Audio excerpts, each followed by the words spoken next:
को जानो, सच पहचानो, खुद को जानो, सच पहचानो। जिसने यह ब्रह्मांड रचाया, जिसने रची हमारी काया, सभी शक्तियों सहित हमारे भीतर है वो स्वयं समाया। अपने गुरु स्वयं बन जाओ, अपनी ताकत को पहचानो, खुद को जानो, सच पहचानो। इधर उधर मत भटको प्यारे, अवसर आया पास तुम्हारे। कुंडलनी को स्वयं जगा लो, जीवन का सच्चा सुख पालो। मत विश्वास करो कहने पर, अनुभव करो स्वयं तब मानो। खुद को जानो, सच पहचानो, खुद को जानो, सच पहचानो। सहज योग आज का महायोग परम पूज्य माताजी श्री निर्मला देवी जी द्वारा कुंडलिनी जागृति पर आधारित आत्म साक्षात्कार के माध्यम से एक सहज ध्यान पद्धति है। किसी भी जाति धर्म समुदाय के पुरुष एवं महिलाएं, वे बच्चे हों, युवा हों अथवा वृद्ध, इस पद्धति से ध्यान कर अपने कुंडलिनी जागृत द्वारा परमात्मा की शक्ति से एकाकारिता को उसी समय अनुभव कर सकते हैं। यह पूरी तरह वैज्ञानिक है तथा विश्व में चिकित्सा जगत द्वारा प्रमाणित भी। सहज योग पद्धति से सुबह शाम 10 से 15 मिनट ध्यान करने से आपका चित्त प्रसन्न रहता है, चेहरे पे कांति रहती है, होठों पर मुस्कान रहती है। आप परमात्मा से स्वयं को जुड़ा अनुभव करने के कारण भय और चिंताओं से मुक्त तथा सुरक्षित अनुभव करते हैं। सहज योग अपनाने के लिए आपको अपनी चली आ रही जीवन शैली, खान पान और धार्मिक आस्था तथा उपासना पद्धति में कोई बदलाव नहीं करना पड़ता। परमात्मा अपनी किसी भी वस्तु का मूल्य नहीं मांगता। सहज योग भी पूरी तरह निःशुल्क है। आज संसार के 100 से कहीं ज्यादा देशों में असंख्य नर नारी प्रसन्नचित आनंदमय जीवन जी रहे हैं। अब आपकी बारी है। आइए धरती के सभी मानवों के लिए कुंडलिनी जागृति को सहज संभव बनाने वाली परम पूज्य माता जी श्री निर्मला देवी जी की अमृतवाणी ग्रहण करते हैं। आप सारे साधकों को हमारा प्रणाम।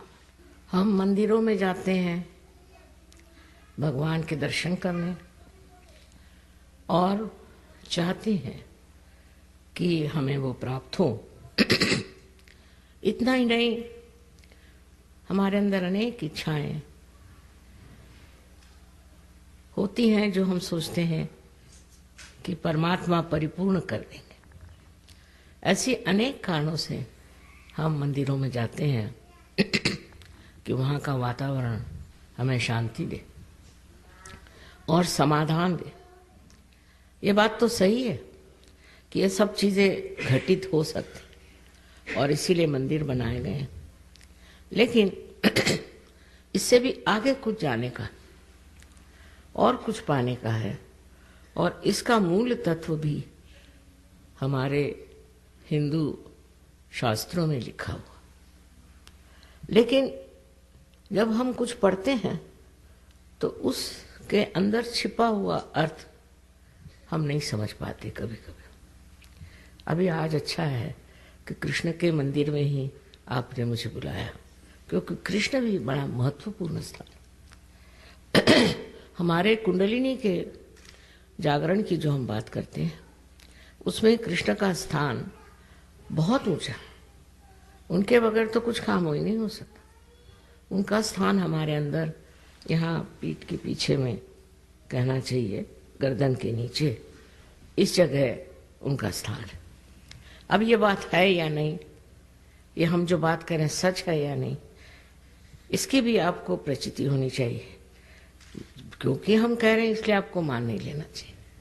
और इसी वजह से हम सहयोग में जब आते हैं तब ये होता है कि हमारे अंदर बसी हुई ये शक्ति जो त्रिकोणाकार अस्थि में है, जिसको हम कुंडलिनी कहते हैं, ये सारा शास्त्रों में लिखा हुआ है। ये कोई हम ही कह रहे ऐसी बात नहीं। इसका जब जागरण होता तो वो 6 चक्रों में से गुजर करके 7वां चक्र कुंडलिनी के नीचे होता है श्री गणेश जी का, और 6 चक्रों में से गुजर करके और हमारे ब्रह्मरंध्र को छेदती है, जो यहाँ पर सर पे, जिसको अंग्रेजी में फॉन्टेनेल बोन कहते हैं, उसमें से छेद करके चारों तरफ फैली परमात्मा की जो प्रेम शक्ति है, कार्य शक्ति है, जिसे संस्कृत में परम चैतन्य कहते हैं, उससे एकाकारिता प्राप्त करती है। जब यह घटना घटित हो जाती है तब हमारा संबंध उस परम शक्ति के साथ हो जाता है। उससे पहले जो भी हम कर रहे हैं इसलिए कि हम परमात्मा को याद रखें, धर्म को याद रखें, सही रास्ते पर चलें। पर ये सब करने के बाद आगे क्या? कल आपके बच्चे पूछेंगे कि ये सब क्यों करते हो, इससे क्या फ़ायदा है? और इसका फ़ायदा तभी पता चलेगा जब आपकी कुंडलिनी का जागरण हो करके चारों तरफ फैली इस प्रेम शक्ति से एकाकारता प्राप्त करें। और इसको सहज इसलिए कहा जाता कि ये बिल्कुल ही सहज है। सहज तो आप जानते ही हैं मतलब क्या है, पर इसका और मतलब है विश्लेषण से कि सह माने साथ, ज माने पैदा हो। आपके साथ ही ये योग जिसमें कहते हैं कि ये हमारा जीवात्मा जो है वो इस शक्ति से जब एकाकारिता प्राप्त करता है, यही असली योग है। ये योग बिल्कुल सहज है और सबके अंदर स्थित है। आप हिंदू हो, चाहे मुसलमान हो, चाहे ईसाई हो, चाहे आप काले गोरे कुछ भी हो, ये कुंडलिनी शक्ति सबके अंदर स्थित है। तब हम लोग अलग अलग कैसे कह सकते हैं? ये ज़रूर है कि हमारा भारतीय कल्चर बहुत ऊंचा है, इसमें कोई अपने संस्कृति की विशेषता है और उस संस्कृति के वजह से हम लोग एक कायदे के तरीके से चलते हैं। पर तो भी उसका अंत जब तक हम नहीं प्राप्त करेंगे हमें सुख नहीं मिल सकता, आनंद नहीं मिल सकता, और जो कुछ भी हमें वचन दिए गए हैं वो हो नहीं सकता। इसका जागरण करना कोई कठिन काम नहीं था, लेकिन पहले ज़माने में ऐसा देखा गया कि इस तरह की कोई प्रणाली थी, इस तरह की कोई परंपरा थी कि उस परंपरा के कारण एक इंसान को ही कोई जागरूक करता था, एक ही आदमी उस दशा में जाता था। मुझे लगता हो सकता है उस वक़्त लोगों को ये भी डर हो कि कोई जागरूकतावस्था में चला जाए तो उसको सब लोग सताएंगे। आपने सुना होगा कि हमारे देश में जहाँ इतनी भारतीय संस्कृति है, किस तरह से हर एक अवतरण को भी और हर एक परमात्मा के भक्तों को भी, इतना ही नहीं पर संतों को भी लोगों ने बहुत सताया। और पता नहीं क्यों सताते थे, मेरी समझ ही नहीं आता है कि ऐसी सताने की ज़रूरत क्या थी। पर कुछ ऐसा हो जाता था स्वभावतः कि वो लोग संसार में रहने लायक नहीं रहते।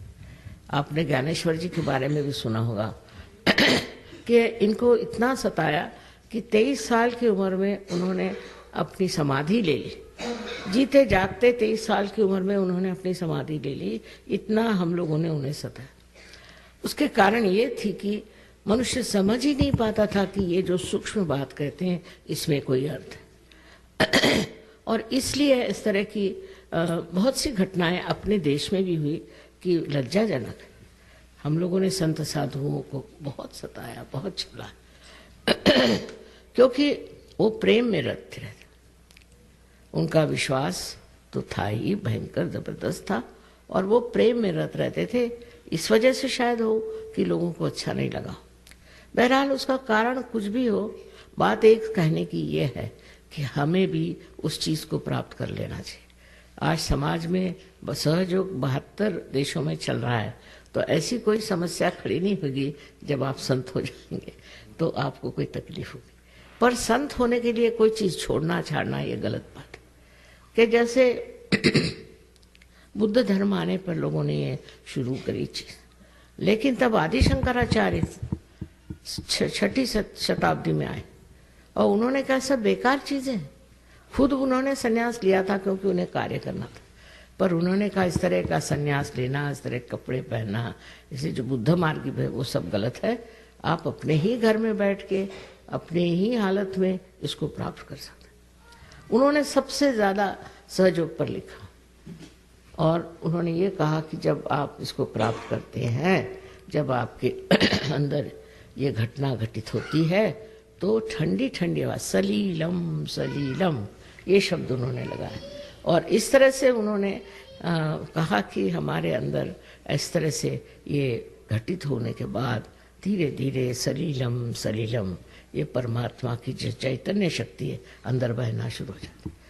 सबसे ज्यादा आदि शंकराचार्य जिन्होंने कि अपने हिंदू धर्म को स्थापित किया, फिर से स्थापित किया, उन्होंने इस पर इतना कुछ लिखा, पर कोई विचार ही नहीं करता, उधर ध्यान नहीं देता। और उन्होंने ये जो हम जिसे अंग्रेजी में वे लोग वाइब्रेशंस कहते हैं, उसको स्पंद शब्द लगा, स्पंद। हृदय में स्पंद होता है ना, हृदय का स्पंद, ऐसे ही उनका ये स्पंद हाथ से बहता है। ये सब घटित होना चाहिए अगर हम उनको मानते हैं तो। और अगर हम हिंदू धर्म को मानते हैं तो आदि शंकराचार्य को पहले मानना चाहिए। वो बड़े भारी देवी भक्त थे, ये तो बात है, और हम लोग सभी देवी भक्त हैं। और इसकी वजह ये हुई मेरे ख्याल के उसके बाद किसी ने इधर ध्यान ही नहीं दिया, किसी ने कहा नहीं, और दुनिया भर की चीज़ें कहना शुरू कर दी कि कुंडलिनी के जागरण से ये नुकसान होता है, वो नुकसान होता है, ये तकलीफ होती है, वो तकलीफ होती है। ये बिल्कुल झूठ, सरासर झूठ बात है। ऐसे कुछ नहीं होता। जिस परमात्मा ने आपको बनाया, मनुष्य बनाया, उनकी खुद की इच्छा है कि आप इसको प्राप्त करें। और ये आपकी स्वयं की माँ, अपनी अकेली माँ है, आपकी माँ है, और आपके बारे में सब कुछ जानती है। आपसे कुछ गलतियां भी हुई होंगी, आप में कुछ आकांक्षाएं रही होंगी, आप चाहते होंगे कि हम ये बन जाए, कुछ स्वप्न रहे होंगे। उनको पूरित करने के लिए ये लालायित है कि आपको अपना दूसरा जन्म प्राप्त हो, और ये देना चाहती है। वो आपको कैसे तकलीफ देगी? जब आप पैदा हुए थे तो सारी तकलीफें तो माँ ने ही उठाई थी, आपने कुछ उठाई थी क्या? निश्चय ही इस समय आपके मन में कुंडलिनी शक्ति के जागरण की जीवंत क्रिया को स्वतः अनुभव करने की उत्कंठा जागृत हो गई होगी। आपके आध्यात्मिक उत्थान की ये शुरुआत है। स्वतः अनुभूत सत्य को किसी प्रमाण की आवश्यकता नहीं होती। आप भी यदि इस दिव्य अनुभूति का आनंद लेना चाहते हैं तो कृपा करके अपना चश्मा, मोजा, घड़ी आदि उतार कर आराम से बैठें और अपने दोनों हाथ स्क्रीन की ओर खुले रखें। ध्यान दें, इस आत्म साक्षात्कार कार्यक्रम में पहले श्रीमाता जी ने आपको किस तरह ध्यान करना है ये बताया है, और उसके बाद आपको अपनी आंखें बंद कर लेनी है, जिससे आपका चित्त आपके भीतर रहे और पहले बताई गई बातों को पुनः दोहराना है। ना लेफ्ट हैंड जो है, लेफ्ट हैंड उसको हमारी ओर करें। अब लेफ्ट हैंड में, लेफ्ट साइड में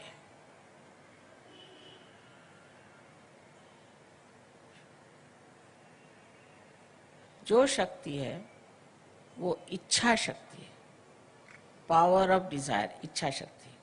जब आपने ऐसे हाथ कर दिया तो आपने ये कह दिया है कि हमें इच्छा है कि माँ हमें आत्म साक्षात्कार मिले। इसको पूरी समय ऐसा रखें। और राइट हैंड जो है ये क्रिया शक्ति है, इसी से हम अपने चक्रों को ठीक करेंगे। तो सबसे पहले राइट हैंड हम अपने हृदय पे रखें। मैंने आपसे बताया हृदय में आत्मा का प्रतिबिंब है। उसके बाद हम अपना हाथ पेट के ऊपरी हिस्से में रखेंगे। सब काम हम लेफ्ट साइड में कर रहे हैं।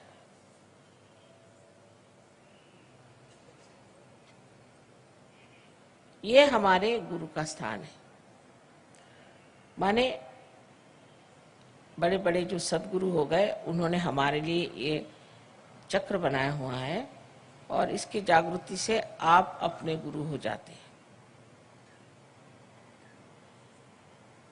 फिर अपना हाथ पेट के निचले हिस्से में रखें, लेफ्ट हैंड साइड में।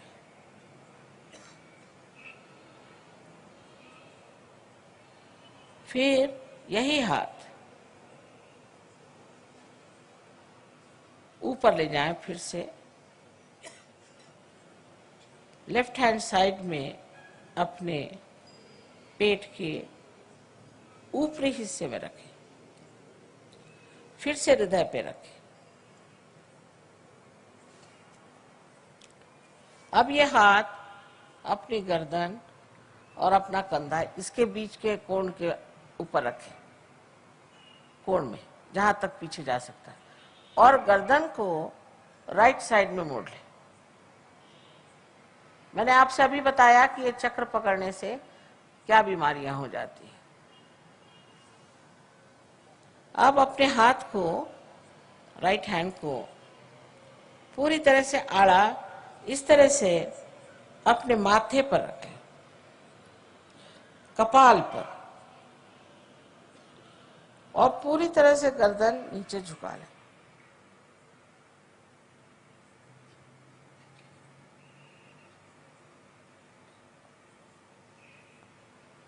ये चक्र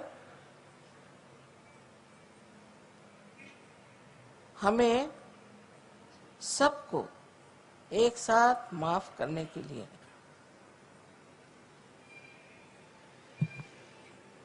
अब अपना राइट हैंड सर के पीछे के हिस्से में डालें और सर को पीछे की ओर मोड़ दें, जहां तक मोड़ सकते हैं।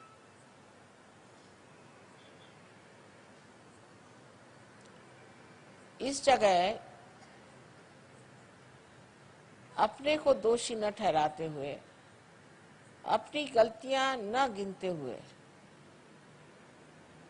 अपने ही समाधान के लिए आपको कहना चाहिए कि हे परम चैतन्य, हमसे कोई गलती हुई तो क्षमा करो। ये बाद में होगा, अभी आप जान लीजिए चक्र इसी कार्य के लिए। अब अपना हाथ पूरी तरह से फैला दीजिए और हथेली के बीच का हिस्सा बराबर आपके सर के तालू के ऊपर रखा जाए और उसे पूरी तरह से दबाने के लिए उंगलियां बाहर की ओर खींच लें, बहुत जरूरी है। तालू पर रखा जाए और उंगलियां बाहर की ओर पूरी तरह खींच लें और सर को पूरी तरह से नीचे झुका लें। अब आप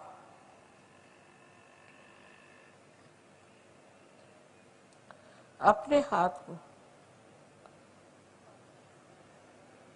पूरा दबाव डाल करके इस तरह से घुमाएं कि आपके सर की जो स्कैल्प है, चमड़ी है, वो घूमेगी घड़ी के कांटे जैसे। उस दिशा से घुमाइए जैसे घड़ी के कांटे घूमते हैं, 7 मरतबा।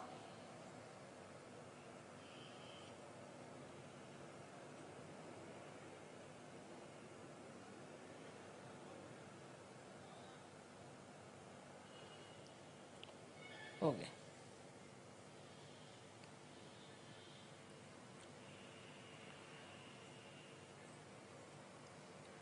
इतना ही बस करना है।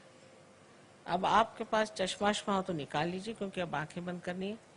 और पेट पे अगर कुछ चीज तंग हो या गर्दन में तो उसे भी जरा कम कर लें। और सब लोग इसे करें पूरी तरह से।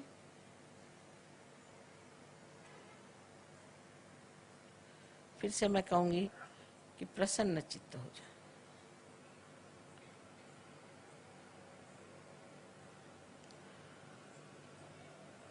अब आप आंखें बंद कर लें, कोई भी आंख न खोलें, आंख बंद कर लें और अपना हाथ हृदय पे रखें। अब एक प्रश्न आप अपने मन में मेरे लिए पूछें। मुझे आप श्री माता जी कहें या चाहे माँ कहें, आप प्रश्न पूछिए, माँ क्या मैं आत्मा हूं? 3 बार प्रश्न पूछे।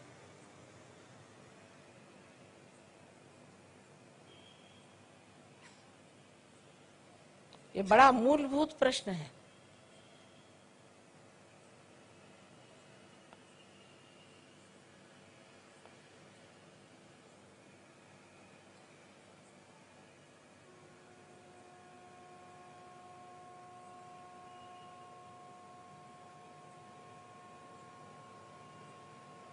अब आप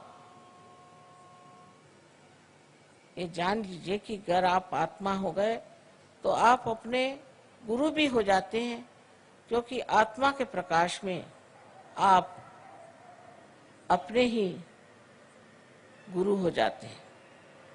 इसलिए आप कृपया अपना राइट हैंड पेट के ऊपरी हिस्से में रखें, लेफ्ट हैंड साइड पर उंगलियों से दबा लें इस गुरु तत्व को। अब यहां दूसरा प्रश्न मुझसे करें, मां क्या मैं स्वयं का गुरु हूं? मां क्या मैं अपना ही गुरु हूं? क्या मैं अपना ही मास्टर हूं? ये सवाल आप मुझसे 3 बार पूछिए अपने मन में।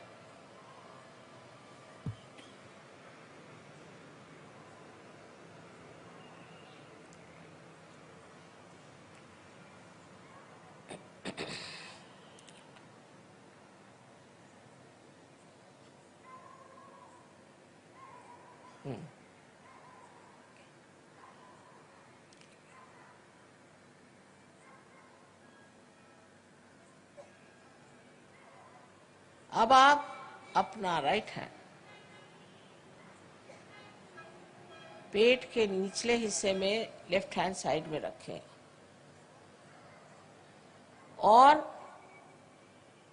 ये जान लीजिए कि मैं आपकी स्वतंत्रता का पूर्ण आदर करती हूं और आप पे मैं जबरदस्ती शुद्ध विद्या लाद नहीं सकती। जो शुद्ध विद्या इस चक्र से आपको पूरा ज्ञान कराएगी परमात्मा की शक्ति का। इसलिए आपको यहाँ कहना होगा 6 मर्तबा, क्योंकि इस चक्र में 6 पंखुड़ियां हैं। अपने हृदय में आपको मांगना होगा, श्री माता जी मुझे आप शुद्ध विद्या दीजिए।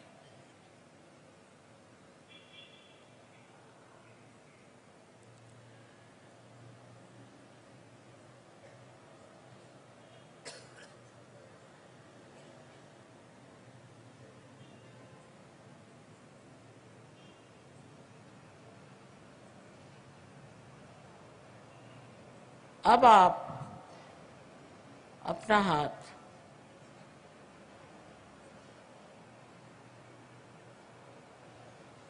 जरा जोर से दबाइए।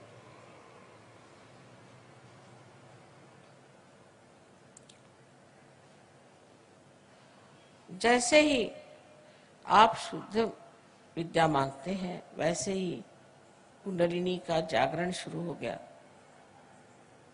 लेकिन उसके लिए ऊपर के जो चक्र हैं उन्हें हमें खोल देना होगा। आप अपना राइट हैंड आप उठा करके पेट के ऊपरी हिस्से में लेफ्ट साइड में रखें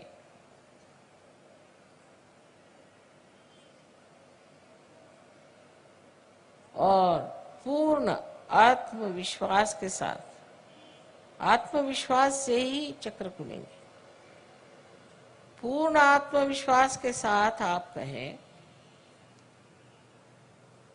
श्री माता जी मैं स्वयं का गुरु हूं। पूर्ण आत्मविश्वास के साथ कहिए।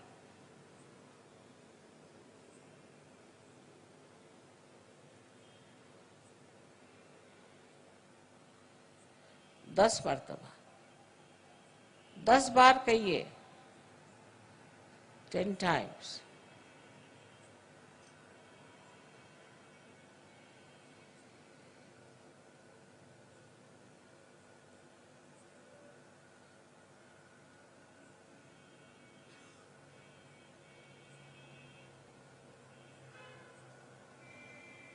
आपसे मैंने पहले ही बताया कि आप आत्मा हैं।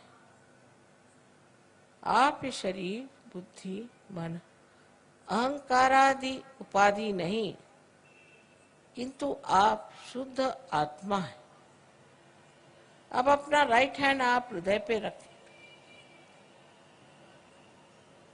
और पूर्ण विश्वास के साथ आप 12 मर्तबा कहिए, श्री माता जी मैं शुद्ध आत्मा हूँ। श्री माता जी मैं शुद्ध आत्मा हूँ। अपनी अपनी भाषा में कहिए, जिस भाषा में कहना चाहे। 12 मर्तबा कहिए।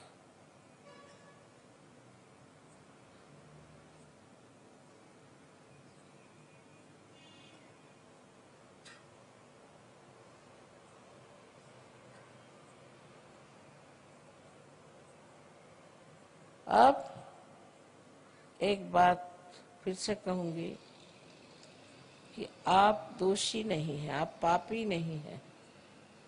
आप अपने को न्यूनता में न उतारें। आप मानव हैं और गौरवशाली हैं।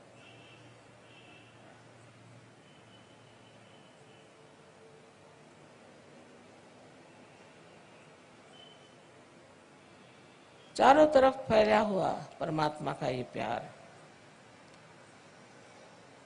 ये समुद्र है क्षमा का। आप कोई ऐसी गलती नहीं कर सकते कि जो इस समुद्र में पूरी तरह नष्ट ना हो जाए। इसलिए आप अपने ही को क्षमा करें और अपना राइट हैंड, अपना कंधा और अपनी गर्दन इसके बीचों बीच रखें और अपनी गर्दन राइट साइड को पूरी तरह से मोड़ दें। यहाँ पर आपको 16 मर्तबा कहना होगा, श्री माता जी मैं बिल्कुल दोषी नहीं हूं, मैं निर्दोष हूं। 16 मर्तबा कहिए, पूर्ण विश्वास के साथ कहिए, मैं कहती हूं कि आप निर्दोष हैं।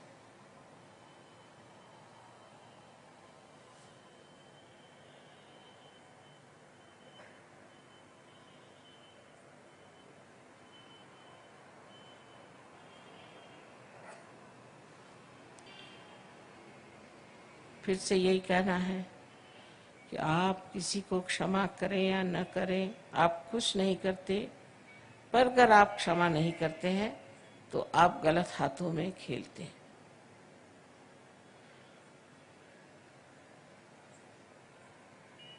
इसलिए आप सबको एक साथ क्षमा करें। अपना हाथ राइट हैंड अपने माथे पर, अपने कपाल पर आड़ा रखें, दबाएं दोनों साइड में, नीचे गर्दन झुका लें और यहाँ पर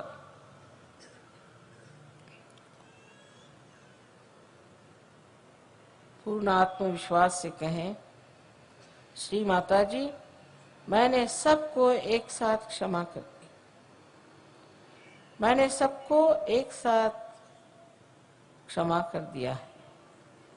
कितने बार कहने की बात नहीं, हृदय से कहना होगा, माँ मैंने सबको एक साथ क्षमा कर दिया।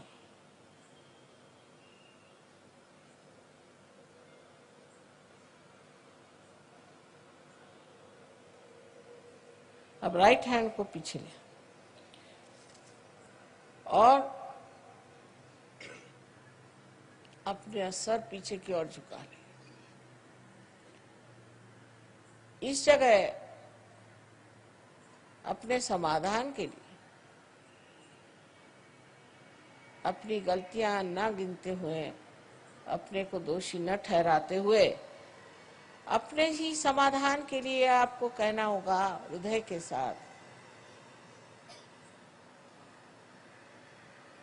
हे परम चैतन्य, हमारे हाथ से अगर कोई गलती हुई हो, जाने अनजाने, तो कृपया माफ कर दीजिए। ये भी हृदय से कहें, कितने बार कहने की बात नहीं।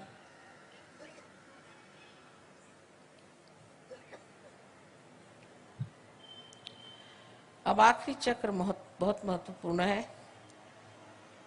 लेफ्ट हैंड हमारे और रखें, दोनों पैर अलग रखें। जो नीचे बैठे हैं वो आराम से बैठे रहें। लेकिन अब अपने हाथ को पसार लें, हथेली को पूरी तरह से खींच लें और उसके बीचों बीच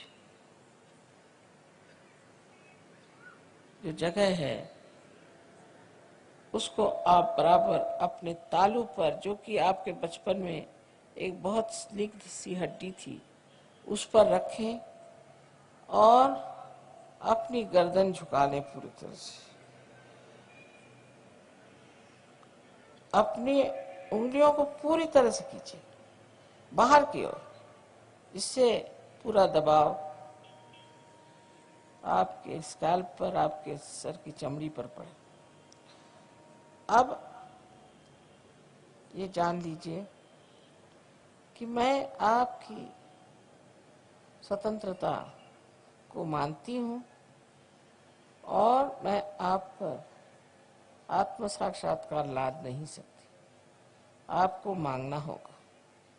अब कृपया इस हाथ को आप 7 मर्तबा धीरे क्लॉकवाइज, माने घड़ी के कांटे की तरह धीरे धीरे घुमाएं और कहें 7 मर्तबा, श्री माता जी मुझे आप कृपया आत्म साक्षात्कार दीजिए, मुझे आत्मबोध दीजिए, श्री माता जी मुझे आप आत्मबोध दीजिए।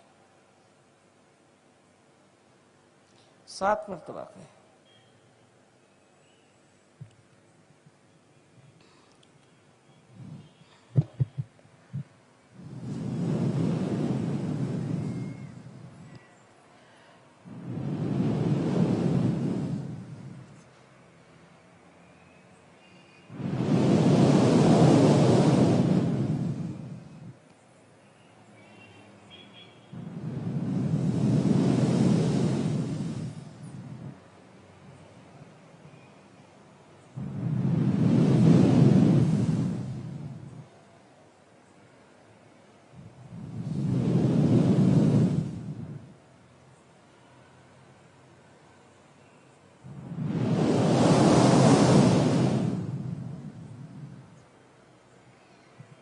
अब धीरे धीरे अपनी आंखें खोलें।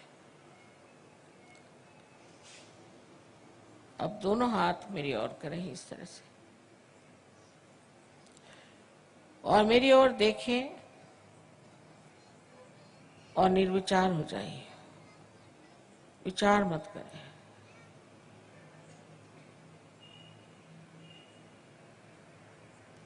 अब राइट हैंड थोड़ा आगे करके अपना सर झुका के देखें कि आपके तालू में से ठंडी या गरम गरम कुछ हवा आ रही है क्या। सर के ऊपर हाथ रखें, उसको छुए नहीं, दूर से देखें। किसी किसी को बहुत दूर तक आती है हवा, आ रही ठंडी हवा, देखिए सर में से आ रही। राइट हैंड मेरे ओर करें, राइट हैंड मेरे ओर करें, लेफ्ट हैंड से देखें। पहले राइट हैंड करें मेरे ओर, अब लेफ्ट हैंड से देखिए। राइट हैंड मेरे ओर करें, लेफ्ट हैंड से देखिए, आ रही। अच्छा, अब लेफ्ट हैंड मेरे ओर। अब गर्दन झुका के देखिए, राइट हैंड से आ रही क्या, देखिए सब आ रही। एक सवाल पूछे कि श्री माता जी क्या यही परम चैतन्य है, यही क्या परमात्मा की प्रेम शक्ति है? 3 बार कोई सा भी एक प्रश्न करें, ऊपर गर्दन करके आकाश की ओर देखिए।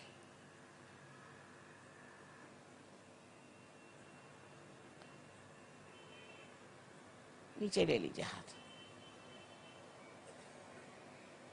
ऐसे रखें हाथ।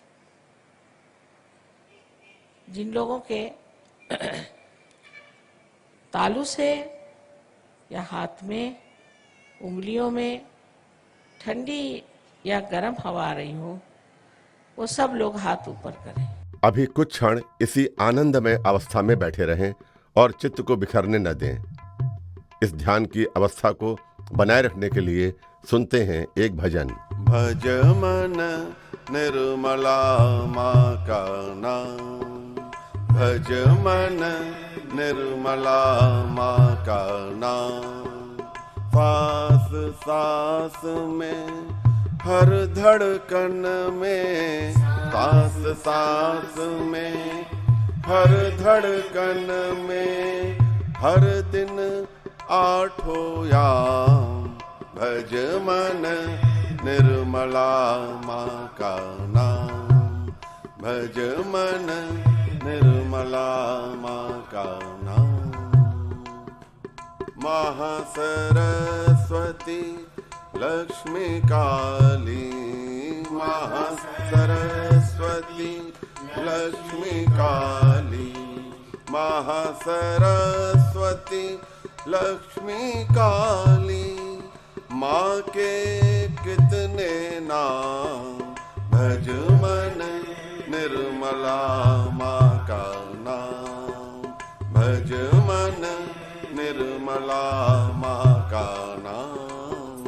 निर्मल छवि जिस जगह विराजे, निर्मल छवि जिस जगह विराजे, निर्मल छवि जिस जगह विराजे, सोही निर्मल धाम, भज मन निर्मला माँ का नाम, भज मन निर्मला माँ का नाम।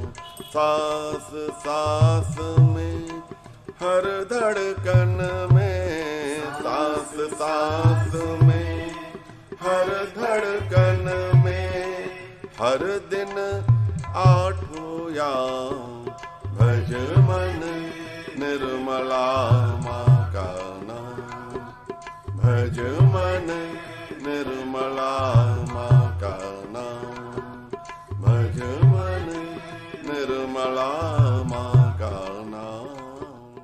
एक सहयोगी ने हमें अपना अनुभव बताते हुए कहा, जय श्री माता जी। सहयोग का सबसे बढ़िया फ़ायदा ये है कि हम खुश रहना शुरू हो जाते हैं, निरोगी हो जाते हैं। It has helped me with my studies a lot. I mean, I had never expected to have such good results, and it gives me strength and I feel more safe and secure. मैं बहुत पहले बीमार रहती थी और जब सहयोग में श्री माता जी को हार्दिक दिल से मैं अपने माँ को हम अपने दिल में बैठा लिए, और जब दिल में बैठाने के बाद में जो डॉक्टर मुझे बोलते थे कि तुम्हारा पूरे शरीर का खून पानी बन गया है, आज एक हफ्ते के अंदर में मैं बिल्कुल ठीक हो गई। जय श्री माता जी। मुझे भी कई साल पहले हम आए तो हमें इतना मालूम नहीं चला, लेकिन जैसे ही रियलाइजेशन मिली उसके बाद काफ़ी हेल्थ इश्यूज़ थे जो धीरे धीरे दूर हो गए, और इंट्रोस्पेक्शन करने से हेल्थ अच्छी हुई, मन अच्छा रहने लगा, कंपैशन फील होने लगा, बच्चों को ज़्यादा अच्छे से देखने लगे। अगर ऑफिशियल लाइफ है तो ऑफिशियल लाइफ भी में भी काफ़ी सुधार आया। जैसे कि आप ध्यान करते हैं, मेडिटेशन करते हैं, तो आपके अंदर की जो इनर जो स्ट्रेंथ्स हैं आप उसको अवेकन करते हैं, जो आपकी जो इनर एनर्जीज़ हैं उनको आप अवेकन करते हैं, and then you are able to face the challenges of life properly. यह कार्यक्रम आपको कैसा लगा, आप भी हमें ज़रूर बताएं।